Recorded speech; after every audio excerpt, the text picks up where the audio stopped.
And my grandfather, of course, convinced me, as he did, I think, every one of his grandchildren, that we were his favorite. Yet, on those visits, I was the only member of our family that my grandfather allowed to join him for his morning routine. You see, by the time that we were going there as children, my grandfather was retired from his career as a civil servant.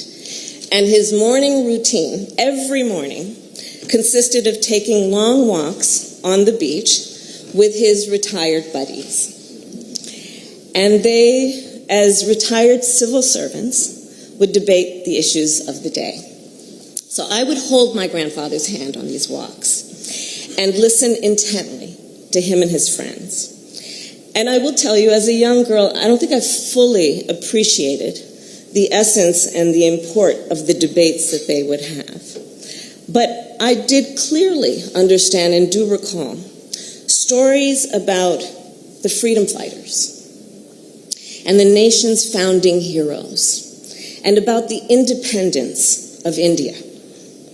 I remember them talking about the importance of fighting corruption and fighting for equality, regardless of one's belief or caste. Throughout these walks, I recall my grandfather teaching me lessons about not just what it means to have a democracy, but to keep a democracy. And I do believe it is these lessons that I learned at a very young age that first inspired my interest in public service. And I look back now, and I do fully realize how much these conversations influenced me and my thinking, and how they have guided me ever since. In fact, it is a large part of who I am today. These lessons I learned from my grandfather, P.V. Gopalan, and from the dedication, determination, and courage of his daughter, my mother, Shamala. And it is that being the reason that I stand before you today as Vice President of the United States.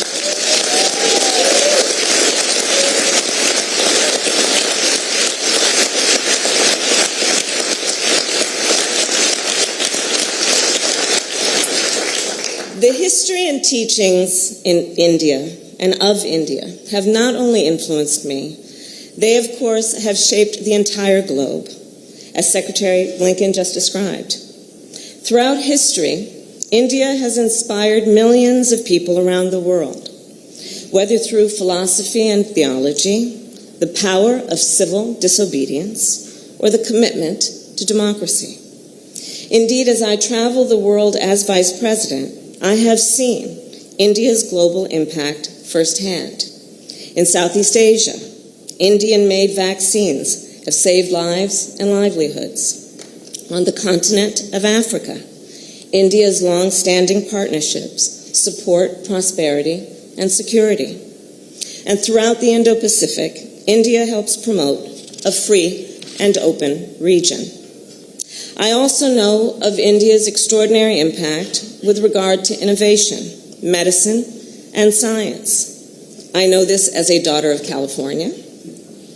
I know this as a former district attorney, attorney general, and senator who has worked on technology with leaders in Silicon Valley. And I know this, of course, as a daughter of a scientist. My mother, at the age of 19, arrived in the United States by herself as part of the first wave of Indian students to travel here. She chose UC Berkeley because it was known as being one of the best universities in the world.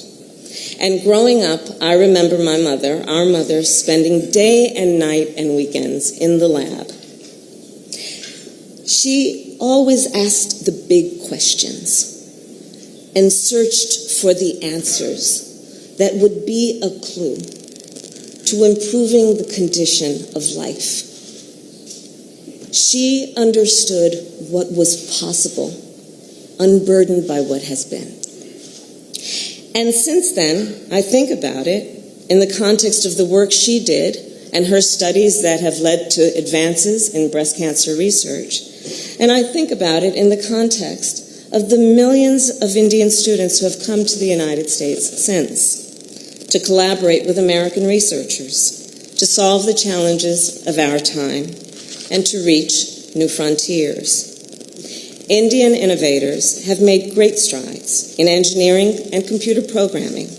They've sent a mission to Mars, and they have launched and led technology companies that are global leaders in the areas of autonomous vehicles, robotics, cybersecurity, climate data, and digital finance, all of which can serve to improve the human condition and uplift the people. The point here being, India's global engagement has not only been to the benefit of the people of India, but also to the benefit of the people of the United States and people around the world. So, Mr. Prime Minister, thank you for your role of leadership to help India emerge as a global power in the 21st century. You have helped to reinvigorate the Quad.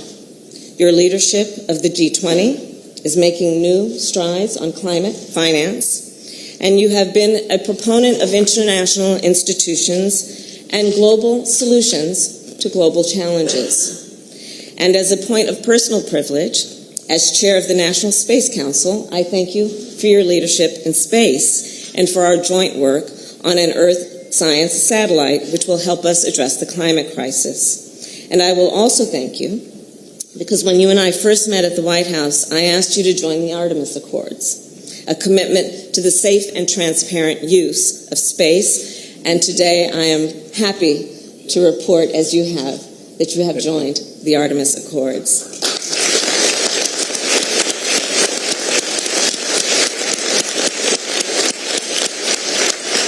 So, Prime Minister Modi, President Joe Biden and I are grateful for your commitment to strengthen the ties and the relationships between the United States and India. And we share that commitment. Under your leadership and that of President Biden, our partnership has become more expansive than it has ever been. Over the past 2.5 years, you and I have advanced cooperation on climate, on clean energy, terrorism, cybercrime, public health, and vaccine production. And during this trip, our countries have launched new areas of cooperation, from artificial intelligence to semiconductors. As we look toward the future, the United States and India, the world's oldest and largest democracies, instinctively turn to each other and are increasingly aligned. So I will close with this, which is a memory, again, of my grandfather and what he taught me on those long walks.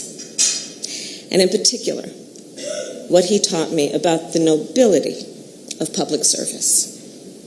Prime Minister Modi, you and I have both dedicated our careers to the noble work of public service. And so to everyone here today, I say, it is incumbent on each of us, inside of government and outside of government, to continue the fight for progress and to serve the greater good.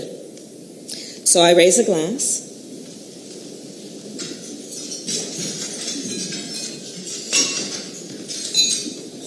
to the enduring bonds between our nations and our people, and to our continued work together, all in the service of the greater good. Prime Minister. Cheers.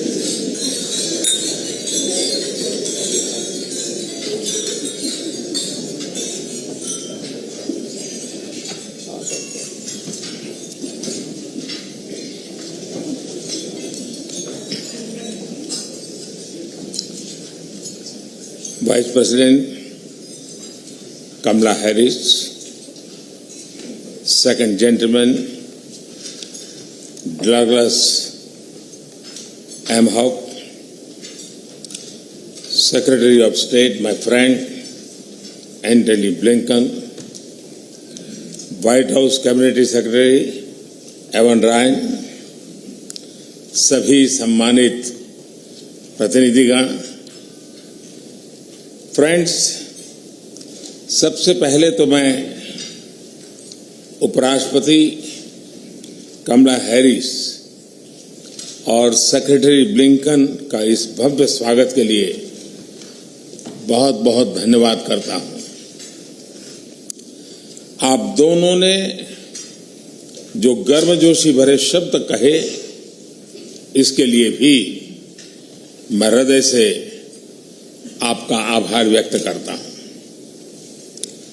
आज एक बार फिर state department में आप सभी के बीच उपस्थित होना मेरे लिए खुशी की बात है। पिछले 3 दिनों में मैंने अनेक बैठकों में हिस्सा लिया, कई विषयों पर चर्चा की। इन सभी बैठकों में एक चीज कॉमन थी,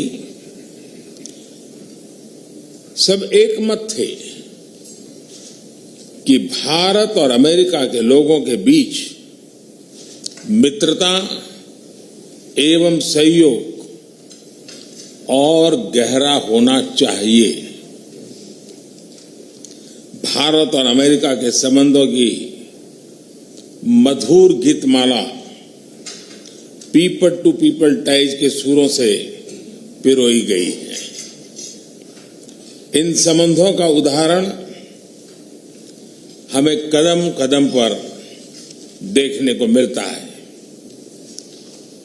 उपराष्ट्रपति कमला हैरिस की माताजी डॉक्टर श्यामला गोपालन 1958 में भारत से अमेरिका आई थी। उस समय अधिकांश लोगों के पास फोन नहीं होता था और इसलिए उनकी माताजी हाथ से लिखकर अपने परिवारजनों को पत्र भेजा करती थी और उन्होंने कभी भी भारत से रत्ती भर नाता टूटने नहीं दिया था।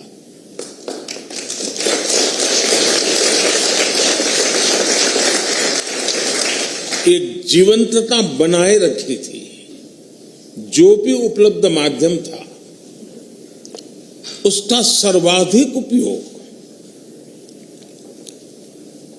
भारत को, उनके अमेरिका के जीवन को निरंतर जोड़ने में लगा रहा था।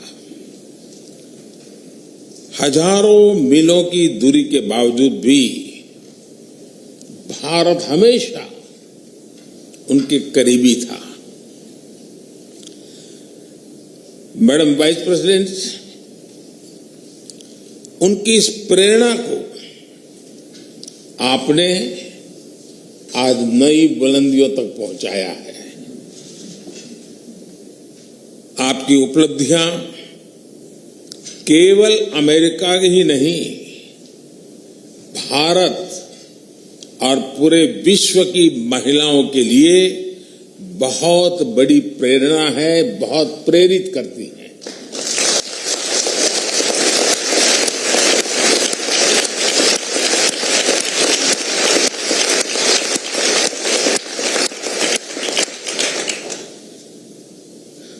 सेक्रेटरी ब्लिंकन, जब मैंने प्रारंभ में सूर और गीतमाला जैसे शब्दों का प्रयोग किया तो मेरा एक इशारा आपकी तरफ भी था।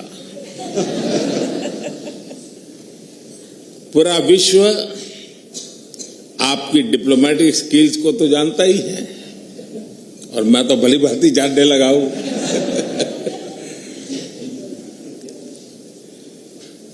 आपके म्यूजिकल टैलेंट के चर्चे भी बहुत है।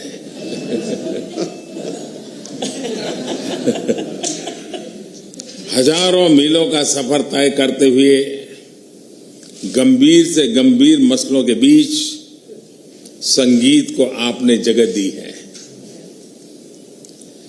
यह हम सभी के लिए बहुत प्रेरक है। हमारी स्ट्रेटेजिक पार्टनरशिप को मजबूत करने में आपका बहुत महत्वपूर्ण योगदान है। इसके लिए मैं आपको हृदय से बहुत बहुत धन्यवाद देता हूं।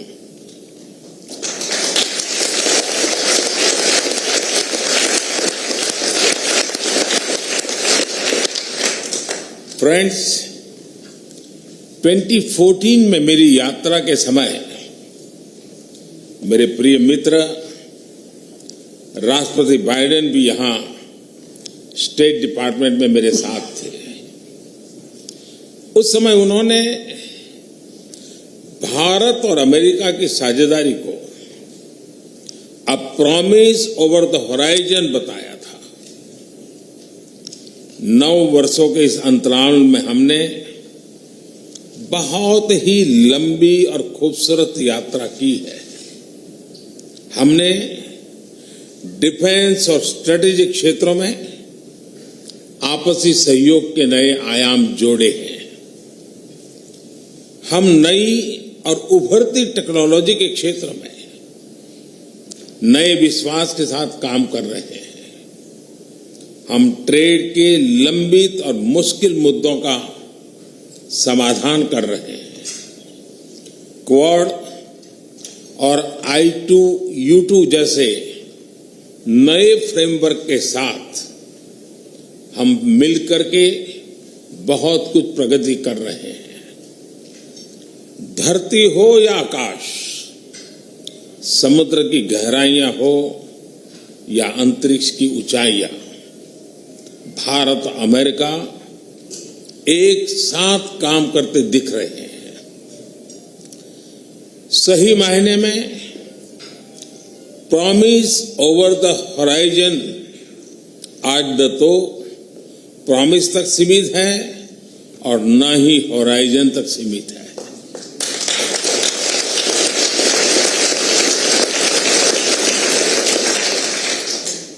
आज हम जिस मुकाम पर पहुंचे हैं, जिन उपलब्धियों पर हम गर्व कर रहे हैं, आप सबके सपनों और अथक मेहनत का परिणाम है। इसके लिए मैं आप सभी का हृदय से बहुत बहुत धन्यवाद करता हूं। Friends, on this note, I would like to raise a toast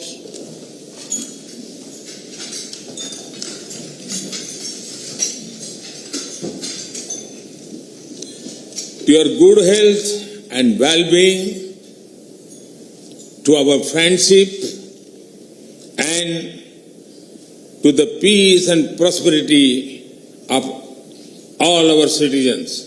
Thank you.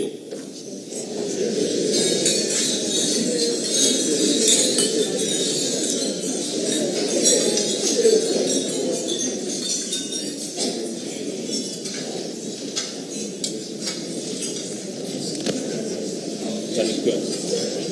Thank you. Thank you.